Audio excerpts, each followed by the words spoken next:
हरे कृष्णा। शपा सदशिल प्रभुपाद की जय। शपा सदशिल गौर हरि की जय। तो जैसा कि आप सभी लोग जानते हैं, हमारा आज का जो विषय है सत्संग की महिमा। इस सत्संग की क्या महिमा है, इसके विषय में जानेंगे। सत्संग करना क्यों जरूरी है, इसको भी हम जानेंगे। तो सबसे पहले हम लोग इस जगत में आए। इस जगत में सभी लोग हैं, क्या करते हैं? हर व्यक्ति जीवन में सुख चाहता है, आनंद चाहता है। और क्या करता है? प्रतिदिन उठता है, अपने दैनिक कार्य करता है। जिसको स्कूल जाना है स्कूल जाना है, जिसको रसोई करनी है वो रसोई करता है, जिसको ऑफिस जाना है वो ऑफिस जाता है। ऐसे करते करते करते अपना पढ़ाई करना, है ना, बढ़ना, ऊपर जाके विवाह इत्यादि करना, संतान उत्पत्ति करना, घर गृहस्थी बनाना, अपने मकान दुकान जोड़ना, है ना, सामान जोड़ना, यही करते करते व्यक्ति अपना जीवन व्यतीत कर देता है। लेकिन सबसे बड़ी बात, जब हम इतना सब कार्य कर रहे हैं तो कर क्यों रहे हैं और किस लिए कर रहे हैं और उसका क्या फल होगा, है ना? कभी हम विचार करते हैं कि ये संसार में तो आ तो गए, अब हम ये सब कर रहे हैं, क्यों कर रहे हैं, किसके लिए कर रहे हैं? किसी से पूछो भैया क्यों कर रहे हो, अरे अपने बच्चों के लिए कर रहे हैं। जब उनके बच्चे होंगे किसके लिए कर रहे हो, कहेंगे अपने बच्चों के लिए कर रहे हैं। उससे उनके बच्चों से पूछोगे किसके लिए कर रहे हो, तो बोलेंगे अपने बच्चों के लिए कर रहे हैं। अरे सब बच्चों के लिए कर रहे हो, क्या वो बच्चों के पास है? वो खुद कह रहे हैं मैं अपने बच्चों के लिए कर रहा हूँ। वो खुद कह रहे हैं मैं अपने बच्चों, तो कर किसके लिए रहे? ना तुम्हारे बच्चों के लिए बचेगा, ना उनके बच्चों के लिए बचेगा, ना उनके आने वाले बच्चों के लिए बचेगा। कोई भी वस्तु अपने साथ नहीं ले जा सकता, है ना? और हमें लगता है कि भैया अगर हमने अपने बच्चों के लिए नहीं किया तो कौन करे? नहीं, बच्चों के लिए करना ठीक है, लेकिन भैया जिसके भाग्य में जो है उसको वैसे ही प्राप्त हो जाएगा, है ना? अगर हम सोचे हम अपने बच्चों के लिए कर रहे हैं, अपने माता पिता के लिए कर रहे हैं, कोई किसी के लिए कुछ नहीं करता। सबका ही अपने अपने प्रारब्ध है। सबके भाग्य में भगवान ने पेट देने से पहले अन्न की व्यवस्था भगवान कर देते हैं। तो हर किसी की व्यवस्था पहले से ही है, पूर्व निर्धारित है ना? ये इस बात को हम नहीं समझते। हमें लगता है कि करने वाले हम हैं और हम ही कर रहे हैं। इस कारण हम क्या करते हैं? पूरा समय अपना पूरा जीवन नष्ट कर देते हैं। किसमें? घर गृहस्थी के जंजाल में। घर गृहस्थी करना कोई गलत नहीं है, शादी विवाह इत्यादि करना कोई गलत नहीं है, संतान उत्पत्ति करना कोई गलत नहीं है। अपने जीवन में जो आप कार्य कर रहे हो, अपनी जिम्मेदारी निभाना, ये कोई गलत नहीं है। ये सब शास्त्रों में की, बड़े बड़े राजा महाराजाओं ने की, है ना? जो भगवान के भक्त हुए सब भक्तों ने भी की, और वो बहुत अच्छे से गृहस्थ आश्रम का पालन किया। लेकिन सारी चीज करने के बाद एक चीज हमारी मिस रह जाती है, एक चीज गड़बड़ रह जाती है। वो क्या रह जाता है? सत्संग। बस ये सत्संग में जो नहीं आता, जो सत्संग श्रवण नहीं करता, उसको वास्तविक ज्ञान प्राप्त नहीं होती, वास्तविक सिद्धि प्राप्त नहीं होती। कि भैया हम जीवन में आए हैं, क्यों आए हैं, किस लिए आए हैं, क्या करना है, क्या प्राप्त होगा, क्या करेंगे, क्या करना है, क्या नहीं करना, ये सब हमारे प्रश्न हमारे मन के अंदर ही रह जाते हैं, या कभी हमारा इनकी तरफ कोई रुझान बनता ही नहीं।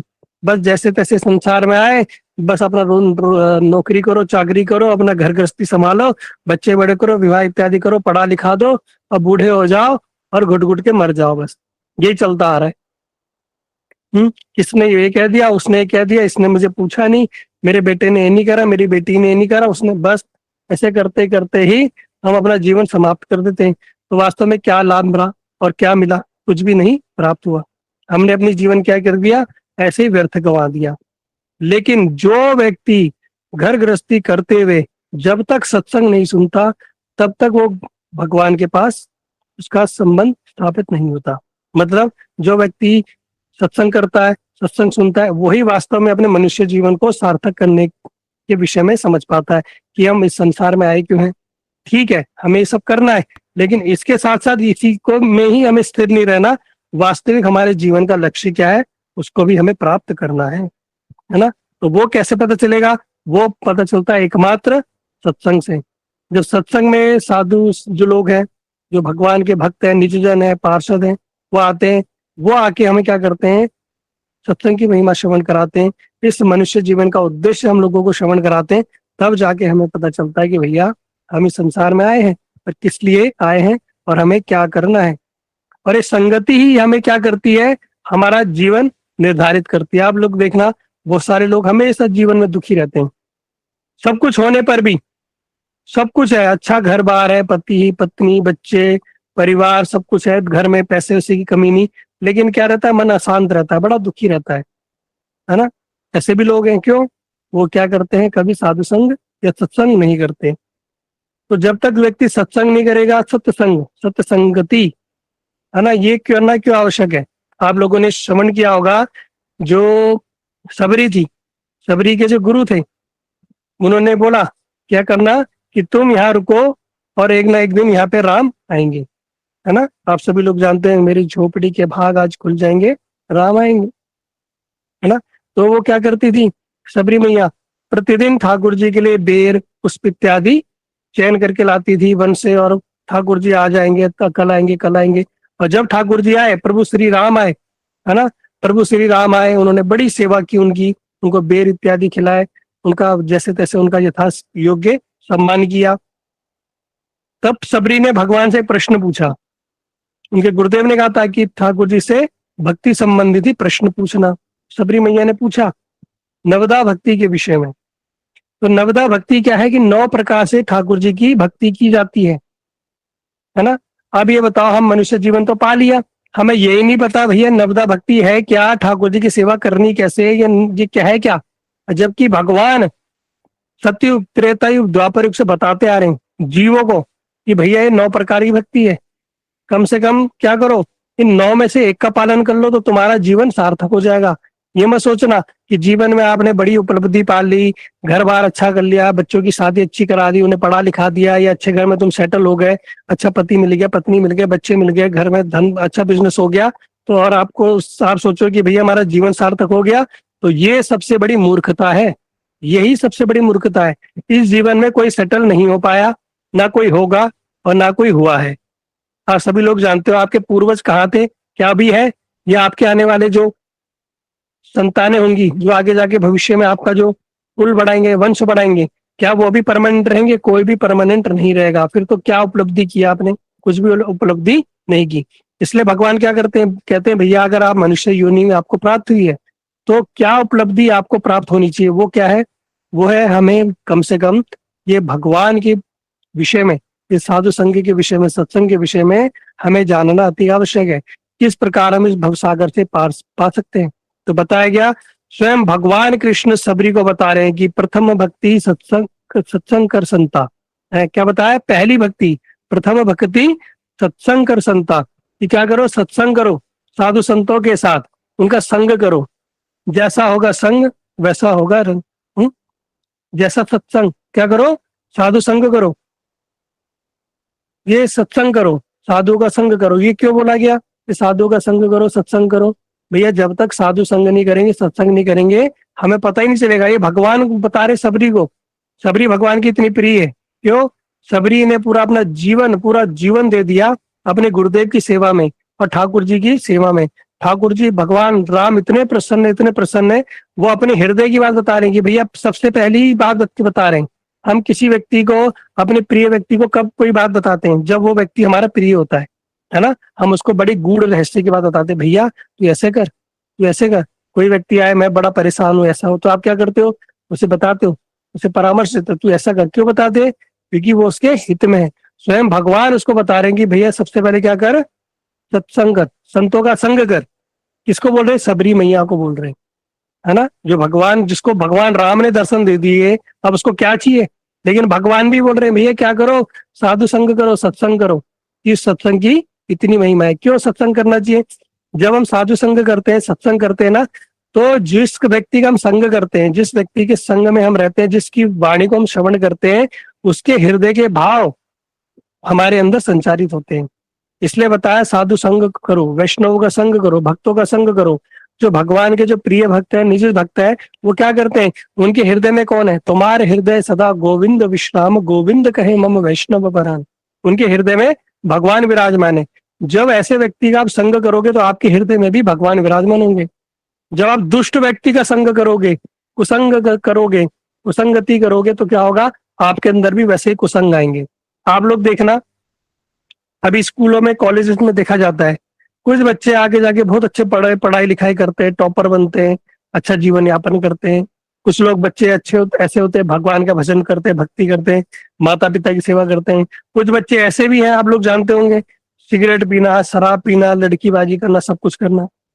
अब एक बात बताओ, क्या स्कूल में ये सब चीजें सिखाई जाती है? अलग अलग सिखाई जाती है? कि एक क्लास में एक एक कुछ बच्चों को हम भैया बिगाड़ देंगे, शराब पीना नशा करना सिखाएंगे, है ना, लड़कीबाजी करना सिखाएंगे। और कुछ क्लास में हम क्या करेंगे, उनको भगवान का भक्ति का प्रवचन देंगे। कुछ बच्चों को हम भैया आगे भविष्य में बढ़ने के लिए हम प्रोत्साहित करेंगे। क्या स्कूल में कोई ऐसी शिक्षा दी जाती है? बिल्कुल भी नहीं। फिर बच्चे कहाँ से सीख रहे हैं? अब आप बताओ। आप तो, आप क्या, आपके घर में ऐसा माहौल है कि आप बच्चे, बहुत सारे हमने देखे ऐसे पेरेंट्स हैं जो कभी मांस मछली इत्यादि, शराब इत्यादि नहीं पीते, लेकिन उनके बच्चे बड़े स्मोक, क्या करते हैं, स्मोकिंग करते हैं, शराब पीते हैं, लड़कीबाजी करने, गुंडागर्दी कर रहे हैं। क्यों कर रहे हैं? माता पिता ने तो कभी नहीं सिखाया, और यहाँ तक कि स्कूल में नहीं सिखाया। फिर कहाँ से सीखे? वो सीखे कुसंग के कारण, है ना, वो सीखे कुसंग के कारण। उनका जो मित्र मंडली है, जो उनको स्थान मिला है, जो यार दोस्त मिले हैं, वो क्या है, वो सब के सब ऐसे ही हैं। तो जो व्यक्ति जिसका संग करेगा उसके अंदर उसी का प्रभाव पड़ेगा। अगर आप बहुत सारे फल की टोकरी में एक सड़ा हुआ सेब रख दो, एक बढ़िया बढ़िया ताजे सेब की टोकरी में एक सड़ा हुआ सेब रख दो, और देखना कुछ समय बाद सारे सेब सड़ जाएंगे। ऐसा नहीं होगा कि सारे जो सेब बढ़िया थे उन्होंने सड़े हुए सेब को बढ़िया कर दिया, नहीं, वो एक सड़ा हुआ सेब सारे की सारी टोकरी को सड़ा देगा। कहने का अर्थ यह है, कहते हैं ना, एक गंदी मछली पूरे तालाब को गंदा कर देती है। ये कुसंग का प्रभाव है। जब कुसंग का इतना भयानक प्रभाव पड़ सकता है, तो क्या सत्संग का प्रभाव नहीं बढ़ेगा? सत्संग का भी प्रभाव पड़ता है। और सत्संग का प्रभाव ऐसा है कि भैया कोई थोड़ा सा भी प्रभाव कर ले, एक घड़ी आधी घड़ी, आधी में पुनियाद, तुलसी संगति साधु की कटे कोटि अपराध। तुलसीदास जी कह रहे हैं, कोई भैया आधी घड़ी से आधा घड़ी थोड़ा सा भी सत्संग कर लेना, तो उसके कहते करोड़ों करोड़ों कोटि कोटि जन्मों के अपराध कट जाते हैं। तो भैया सत्संग करने में लाभ है या कुसंग करने में लाभ है? देखा जाए तो भैया सत्संग करने में ही लाभ है ना। सत्संग करो, क्या करोगे? विषय में, अपने भगवान के विषय में, भक्ति के विषय में, जीवन की सार्थकता के विषय में, हम अपने जीवन के दुखों के विषय में, कैसे ये दूर होंगे, है ना, कैसे भगवत प्राप्ति होगी, कैसे हमारा जो अगला जन्म सुधरेगा, हमारे ऊपर के लोग हमें प्राप्त होंगे, कैसे हम इस जीवन से पार पा सकते हैं, 84 लाख योनियों में भटकने से हम कैसे बच सकते हैं, कैसे हमें मुक्ति प्राप्त होगी। सबके से बातें कहाँ से पता चलेगी? ये सारी की सारी बातें हमें पता चलेगी एकमात्र सत्संग से ही। इसलिए कहते हुए सत्संग करना बड़ा जरूरी है। आप लोगों ने सुना होगा बली महाराज, है ना। बली महाराज क्यों इतने बड़े दानवीर हुए? जबकि क्या थे वो? असुर कुल में उनका जन्म हुआ। आप सभी लोग जानते हैं ना, वामन देव आए थे, तेरे द्वार खड़ा भगवान भगत भर दे झोली। है भगवान स्वयं किसके पास जा रहे हैं? बली महाराज से भिक्षा मांगने जा रहे हैं। बली महाराज ने पूरे के पूरे संसार में, पूरे ब्रह्मांड में, तीनों लोकों में कब्जा कर लिया था। भगवान को वामन अवतार लेके बली महाराज के पास जाना पड़ा। क्यों जाना पड़ा? भैया ऐसा क्या किया था बली ने? तो बली के विषय में बताते, जो बली महाराज पूर्व जन्म में क्या थे?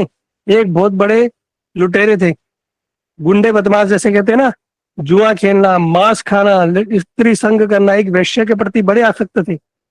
अलग अलग पुराणों में, अलग अलग शास्त्रों में अलग अलग कथा आती है बली महाराज के विषय में, कि बली महाराज जी ऐसे व्यक्ति थे कुसंग में पड़े हुए और एक वैश्य के प्रति बड़े आसक्त।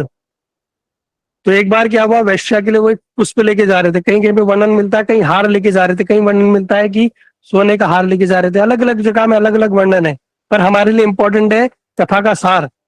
बली महाराज जी कुछ भी ले जा रहे थे, लेकिन हुआ क्या कि जब वो लेके जा रहे थे तो काफी रात हो गई, और उनको पता चला कि कुछ दूसरे पार्टी के जो गुंडे बदमाश है, जो लोग हैं, कुछ लोग जो थे डाकू, वो बली महाराज जी को मारना चाहते थे। पूर्व जन्म की कथा। तो उन्हें पता चला, अब क्या करे भैया, रात का 12-1 बज गए, और वैश्य को मिलने जा रहे थे, अपने हाथ में पुष्प लेके जा रहे थे। हैं, अब क्या करें? तो देखा अब कहाँ रखे, तो रास्ते में पड़ा शिवालय, एक शिव जी का मंदिर पड़ा। तो क्या किया, उस हार को या पुष्प को उन्होंने क्या किया, उस शिवालय में भगवान में चढ़ा दिया। कहीं कहीं पे वर्णन मिलता है कि वैश्या को फूल देने के लिए उन्होंने देखा रात को फूल कहाँ मिलेगा, तो मंदिर ही चले गए। किसी ने भोलेनाथ जी के ऊपर, शिवलिंग के ऊपर पुष्प चढ़ाया, तो पुष्प उठा लूं। तो क्या किया उन्होंने, वहां से पुष्प उठा लिया। तो बात जो भी है, वो उन्होंने क्या किया, शिवालय में गए। शिवालय में यानी शिव जी के पास। अब शिव कौन है? वैष्णव नाम यथा शंभु। हम लोग तो नाम मात्र के वैष्णव है भैया, वास्तव में असली वैष्णव तो कौन है? वो भोलेनाथ जी हैं, शिव जी हैं, सदाशिव जी हैं। तो उन्होंने क्या किया, सिर्फ जाके आधी घड़ी वो वहां पे गए, पुष्प उठाया या पुष्प चढ़ाया, इतना ही समय उन्होंने वहां मंदिर में दिया और आ गए। और उसके बाद क्या हुआ, कुछ समय पश्चात उनकी मृत्यु हो गई। मृत्यु हुई तो जिस व्यक्ति ने जीवन भर पाप किया है उसे कौन हम मंत्री, बड़े बड़े मिनिस्टर, बड़े बड़े तो लेने आएंगे नहीं है, बड़े बड़े देवदूत या भगवान तो लेने आएंगे नहीं। जिस व्यक्ति ने अपना जीवन बिना भजन के, भक्ति के, सत्संग के निकाला, ऐसे व्यक्तियों को लेने के लिए अंतिम समय में यमदूत आते हैं, यमराज के दूत आते हैं, भयंकर भयंकर काले, और यम पास में बांध बांध के ले आते हैं, खींचते हुए, मारते हुए। और उसी व्यक्ति को, उस डाकू को, उस लुटेरे को वैसे मारते मारते ले गए, यम लोग ले गए।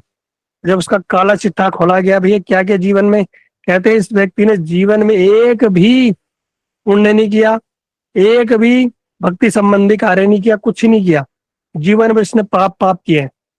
यमराज जी ने कहा भैया ऐसा कैसा जीवन इसने यापन किया, जीवन भर पाप ही पाप किए। कहते देखो एक बार कुछ इसने कुछ अच्छा कार्य किया। तो चित्रगुप्त ने कहा हाँ, इसने बस एक थोड़ा सा अच्छा कार्य किया था। थोड़ा सा क्या किया था, एक बार ये शिवालय में चला गया था और वहां जाके इसने भगवान को पुष्प अर्पित किया या पुष्प वहां से चुराया, जो भी किया बस शिवालय में किया। तो उन्होंने कहा हाँ, तो ये गया, थोड़ा थोड़ी देर मंदिर में गया, वहां उन्होंने भगवान के भक्त यानी शिव जी वैष्णव है उनका संग किया। तो इससे निष्कर्ष निकला कि भैया वो 1 मिनट में मंदिर में रहा। सोचो 1 मिनट के लिए मंदिर में रहा। तो यमराज ने पूछा कि नहीं, ये 1 मिनट में मंदिर में रहा तो इसको 1 वर्ष के लिए क्या करो, स्वर्ग के सिंहासन पे बिठा दो। स्वर्ग भी नहीं, कोई व्यक्ति पुण्य करता तो कहाँ जाता है, स्वर्ग जाता है, स्वर्ग में रहता है कुछ समय तक, लेकिन उसका स्वर्ग का राजा ही बना दिया उस लुटेरे को। यमराज जी ने मारा, क्यों, यमराज जी कौन है, द्वादश महाजन है ना।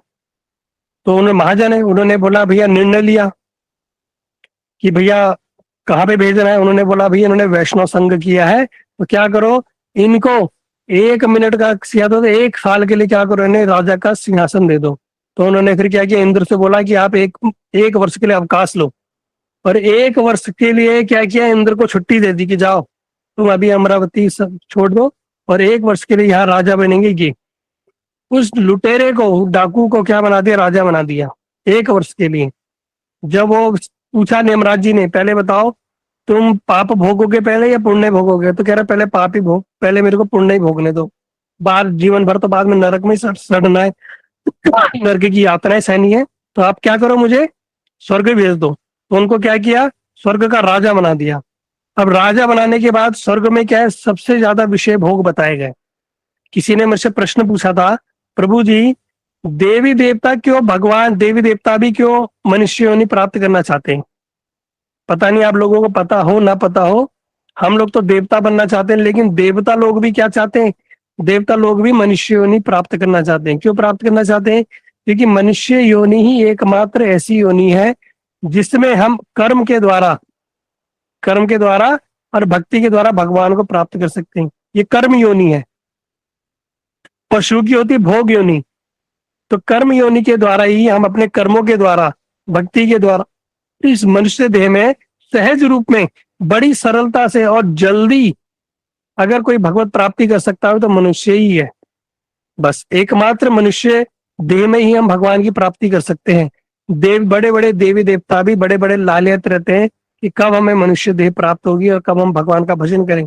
स्वयं ब्रह्मा जी कहा, ब्रज में पत्थर कह रहे कि मुझे क्या करो, ब्रज के बाहर का पत्थर बना दो कि जो ब्रज में जो झाड़ू लगाए ना, उस झाड़ू लगाने के बाद जो उसके पैर गंदे वो तो मेरे ऊपर रगड़ रगड़ के वो अपने पैर साफ करें। ये कौन प्रार्थना कर रहा है, स्वयं ब्रह्मा जी ब्रज में। स्वयं शिव जी पर्वत रूप में, स्वयं विष्णु जी पर्वत रूप में विराजमान है नंदगांव में। आप कभी गए होंगे नंदगांव में, तो वहां पर्वत रूप में विराजमान है? बड़े बड़े देवी देवता, उद्धव जी घास कह रहे हैं मुझे भैया घास बना दो, गुलमलता बना दो। बड़े बड़े देवी देवता क्या कहते हैं, मुझे ब्रज की धूली बना दो।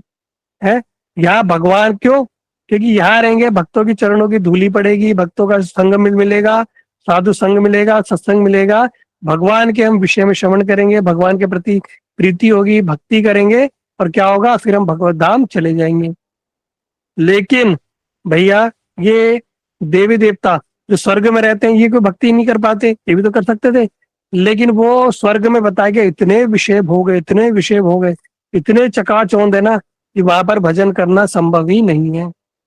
जैसे कि अगर आप भक्त हो, आप भक्ति कर रहे हो, लेकिन आप कभी शादी विवाह पार्टी में जाओ जहाँ बड़ी चकाचौंध हो, खाने पीने के आइटम लगे हो, डिस्क लगाओ, बढ़िया सुंदर डीजे म्यूजिक चल रहा हो, क्या वहां बैठ के भजन कर पाओगे? कोई भी नहीं कर पाएगा। या बात जो है कि आपको भजन याद आएगा कि हम यहाँ पे बैठ के हम किसी की शादी में आए हैं, सब लोग सज धज के आए हैं, बढ़िया बढ़िया स्टॉल लगे हैं, बढ़िया बढ़िया चाउमीन डोसा मालपुआ रबड़ी मलाई सब लगे हुए हैं, और आप सोचे मैं यहाँ बैठ के भजन करूं? बताओ कोई कर पाएगा? नहीं। क्या होगा? आप कहोगे भाई टूट पड़ो, खाओ भैया बढ़िया से, है बिना लहसुन प्याज का वैष्णव बना हुआ है, वैष्णव भोज बना है, सब बिना लहसुन का खाओ। तो वहां क्या भजन भक्ति याद आएगी? नहीं। तो इसी प्रकार से स्वर्ग इत्यादि लोकों में क्या है, बड़े बड़े विषय भोग है, बड़े बड़े विषय भोग। यहाँ तो कुछ भी नहीं है, ये तो परछाई भी नहीं है यहाँ की। तो वहां तो इतने विषय भोग है, तो वहां कहाँ भजन होगा? भजन हो सकता है एकमात्र मनुष्य योनि में ही, है ना। तो जब उनको राजा बनाया गया, उस दुराचारी व्यक्ति को जब राजा बनाया गया, तो वहां जाके उसकी बुद्धि फिर गई। नारद जी आए, नारद जी ने बोला भैया तेरी कैसी दुर्मति, तेरी कैसी दुर्बुद्धि है तेरे को इतना समझ नहीं आया, तूने थोड़ा सा वैष्णव संग प्राप्त किया और तू यहाँ के राजा बन गया। अगर तू थोड़ा सा साधु संग सत्संग कर ले तो तुझे क्या प्राप्त नहीं होगा? तो जो वो व्यक्ति था उसकी बुद्धि फिर गई। उसने क्या किया, वहां जो इंद्र की जो पत्नी थी उनसे प्रार्थना की कि मैं यहाँ विषय भोग करने नहीं आया, मैं यहाँ राजपाट नहीं चाहता, आप क्या करो यहाँ सत्संग का आयोजन कराओ, साधु संतों को बुलाओ। तो वहां साधु संतों को बुलाया गया, सत्संग कराया गया। वहां उन्होंने क्या किया, साधु संग किया। और क्या किया, इंद्र का जो हाथी ऐरावत, अमरावती, वहां का जो सभा, सुधर्भ सभा, पता नहीं क्या का सारा क्या किया, सबका सब दान पुण्य कर दिया, सब दान कर दिया, सब भक्तों को दान कर दिया और साधु संग वहां किया है, वहां साधु संग किया। उसके प्रभाव से हुआ क्या, जब यमराज जी से दोबारा जब 1 वर्ष बीत गए, जब लेके आए, जब उसका खाता खोला गया, तो देखा उसका खाता पूरा खाली हो चुका था। सत्संग के कारण, भगवान की भक्ति के कारण क्या हुआ, सारे उसके पाप सारे शून्य हो गए। बताया ना तुलसीदास ने, एक घड़ी आधी घड़ी आधी से पुनियाद, तुलसी संगति साधु की कटे कोटि अपराध। सारे करोड़ों करोड़ों कोटि कोटि अपराध कट जाते हैं जब कोई साधु संग करता है। एक दर्शन ही किया उन्होंने, नारद जी का थोड़ा सा साधु संग कर लिया, उसी में सारे अपराध कट गए, वही भगवान के प्रति भक्ति उत्पन्न हुई। और यमराज जी ने कहा कि नहीं अब तुम्हें क्या करना पड़ेगा, अब नरक तो नहीं जाना पड़ेगा, लेकिन हाँ तुम्हें हम क्या करेंगे, असुर कोनी कुल में तुम्हें जन्म लेना पड़ेगा। उन्होंने कहा कोई बात नहीं, लेकिन मैं भगवान से कभी विमुख ना हूं।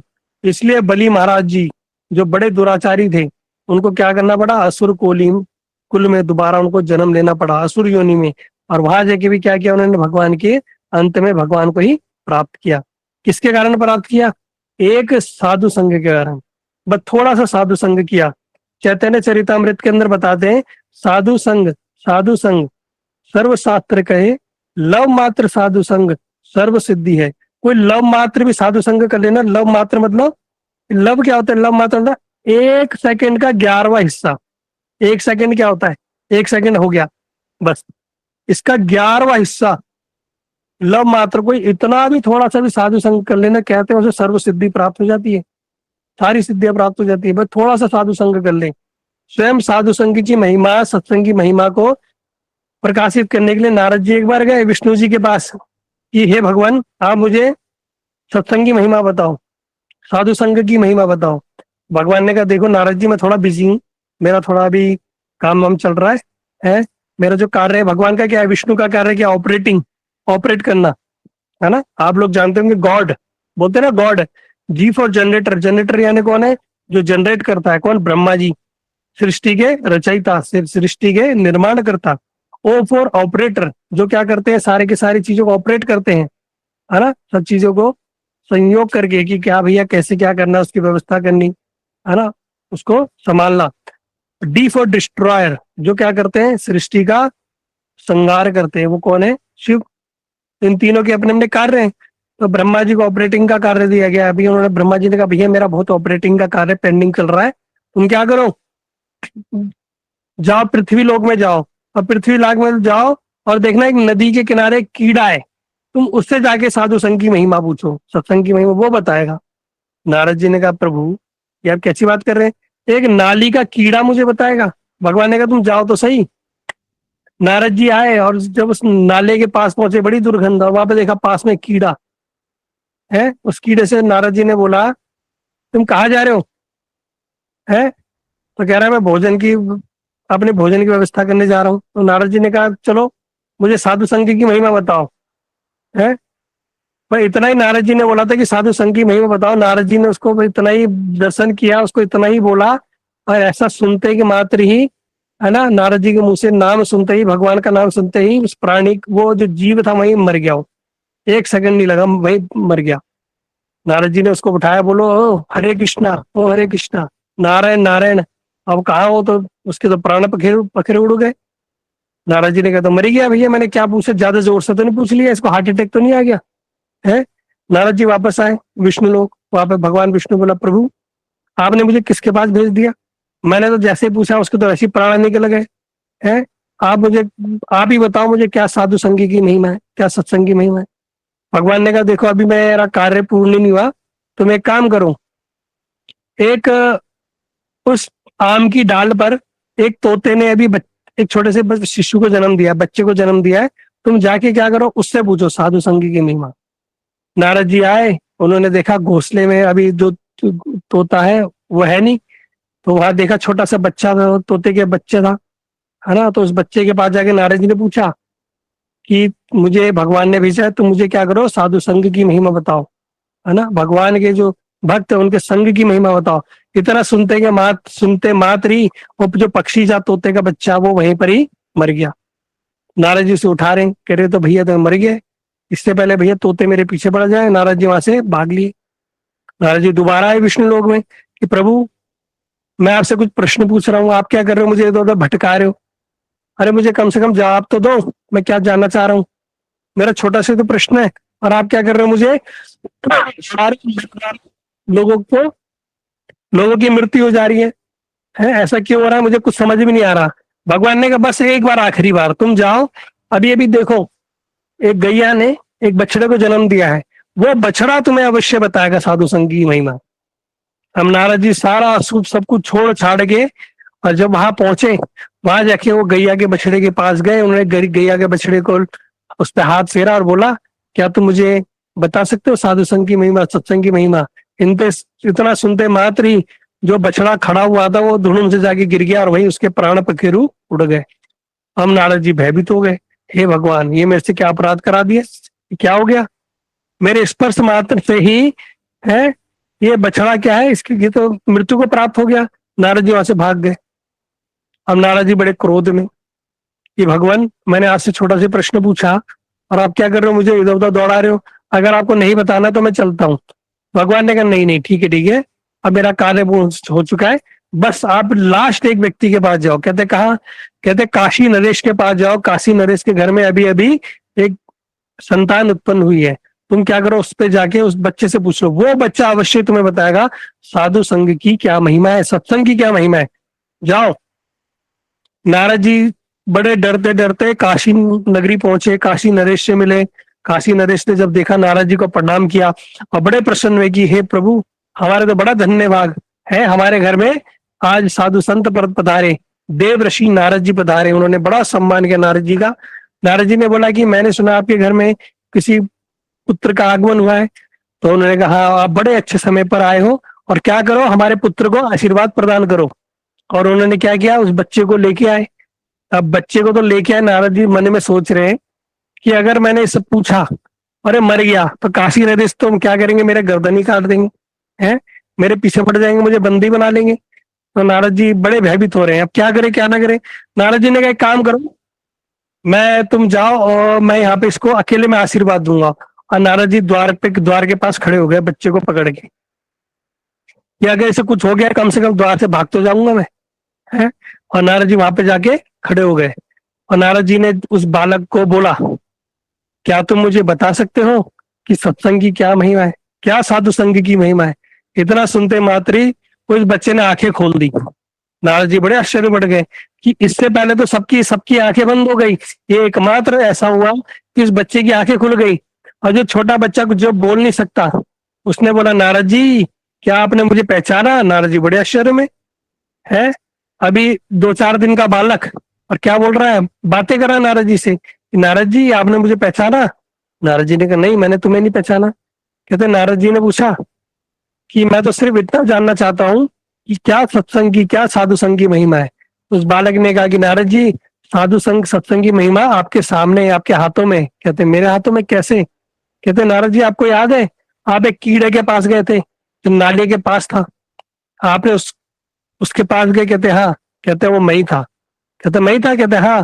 कहते आपके दर्शन पात्र मात्र से ही, आपका संग करने से मेरी जो निकृष्ट योनि थी, जो कीट योनि में भटक रहा था, मेरी वहां से मुक्ति हो गई।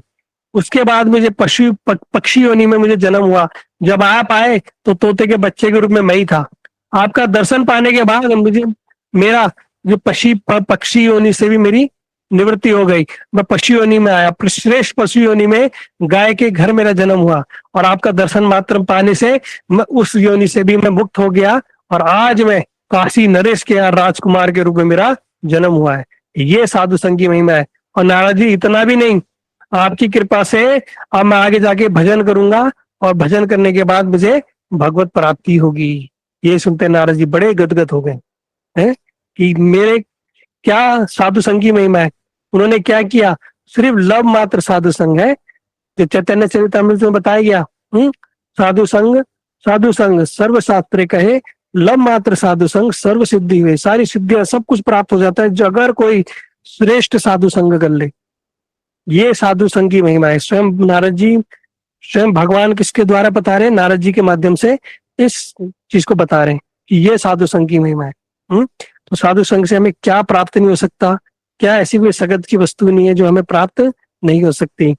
वास्तव में क्या है, जब हम साधु संग करते हैं ना, जब भक्तों का संग करते हैं, तो हमारे जन्म जन्म के पाप नष्ट हो जाते हैं। अब कुछ लोग बोलेंगे प्रभु जी आप कैसी बात बता रहे हो, है तुलसीदास ने कैसे बोल दिया कि आधी घड़ी आधी, एक घड़ी आधी घड़ी आधी से पुनियाद, तुलसी सत्संग करे तुलसी सत्संग साधु की करे कोटे कोटि अपराध। ये कैसे हो सकता है, कोई थोड़ा सा सत्संग कर ले तो उसके जन्म जन्म के अपराध कट जाएंगे।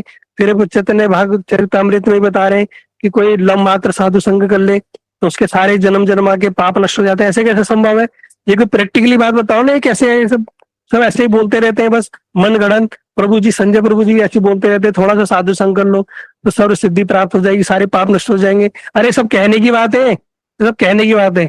अच्छा मेरा एक छोटा सा प्रश्न है, एक कमरा है जो कई साल से खंडर पड़ा हुआ है, जिस घर में कोई लाइट नहीं है, बिजली नहीं है, अंधेरा पड़ा हुआ है, सारे खिड़की दरवाजे उसके बंद है, बहुत घनघोर अंधेरा है उस कमरे में।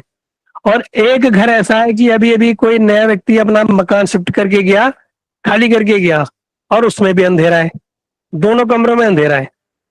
अब दोनों कमरों में जाके दीपक जलाएंगे।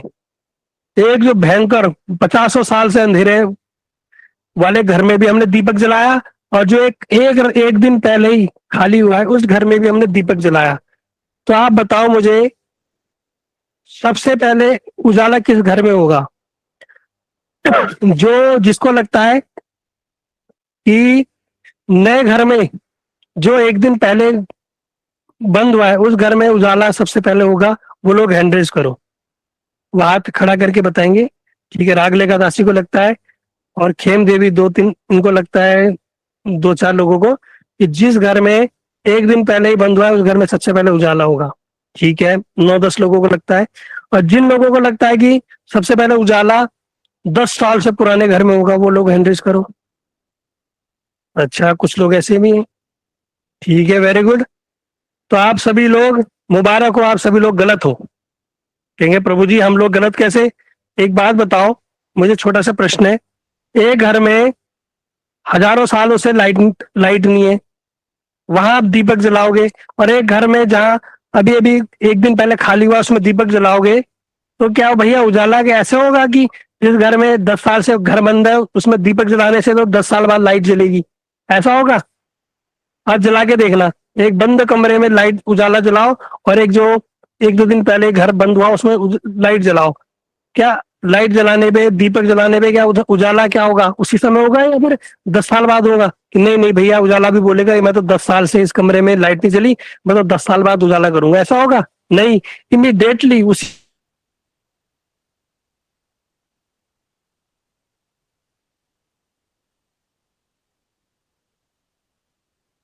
उसी समय immediate उजाला हो जाएगा कमरे में, चाहे वो कमरे 10 साल से प्राप्त की है लेकिन जैसे ही उसे सत्संग प्राप्त होता है, साधु संग प्राप्त होता है, उसी समय उसके कोटि कोटि पाप उसी समय नष्ट हो जाते हैं, कोटि कोटि पाप नष्ट हो जाते हैं। लेकिन कब होंगे? जब उसका उस साधु के प्रति श्रद्धा होगी, जब उस वैष्णव के प्रति उसकी श्रद्धा होगी, वास्तव में उसे मानेगा कि साधु है, इनके द्वारा मेरा हृदय परिवर्तन हो रहा है, इनके द्वारा मुझे बहुत प्राप्ति हो रही है, इनके द्वारा मेरा भजन हो रहा है, तब जाके जन्म जन्मांतर के पाप नष्ट हो जाएंगे। इसलिए श्रद्धा भी होनी आवश्यक है, एक विश्वास होना आवश्यक है। ठीक है, तो जब भी आप किसी श्रेष्ठ साधु संग करो, वैष्णव संग करो, भक्तों का संग करो, मन में यही भावना रखो कि मेरा इनके प्रति ऐसा भाव बना रहे, इस है ना, और मुझे भगवान की भक्त संग, भक्तों का संग प्राप्त हो। हमारे जो परम गुरुदेव श्री भक्तिदान नारायण गोस्वामी महाराज जी, वो भी ये कहते थे, अगर कभी भगवान से मांगना हो ना, वो भी ये कह रहे हैं कि मुझे अभी भगवान से मांग रहा हो, ठाकुर जी से मांगना हो, तो क्या मांगना? उनसे यही मांगना कि हमें क्या मिले?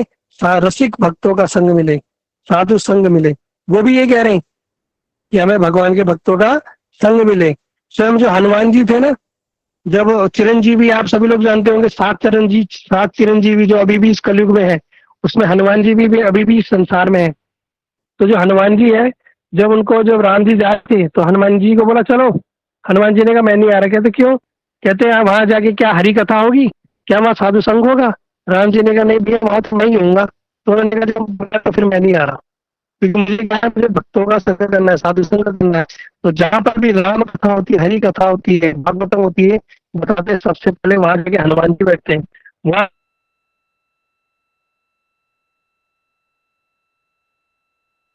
जाके हनुमान जी की उस कथा का सबसे पहले लाभ उठाते हैं। क्यों? उनको साधु संग और सत्संग सुनने में बड़ा आनंद आता है ना? क्योंकि भगवान का है, हरि कहा, बंगाली में बोलते हैं ना, हरि कथा है, कथा है मतलब हरि का है, कहते हैं हरि कथा है, हरि का है, भगवान का है, कथा मिलेंगे, ये भगवान संतों के मुख में मिलेंगे, संतों के संग में मिलेंगे। इसलिए वास्तव में कोई भगवान के दर्शन में ढूंढना, भक्त का मिलेंगे, हमेशा भगवान भक्तों के अंदर ही विराजमान है। जब आप भक्तों का संग कर रहे हो, मतलब आप भगवान का ही संग कर रहे हो, और भगवान का संग मतलब अनंत कोटि जन्मों के पाप आपके उसी समय तत्क्षण ही नष्ट हो जाएंगे। ठीक है, इसलिए कहते हैं कि सत्संग की बड़ी महिमा है, अपार महिमा है।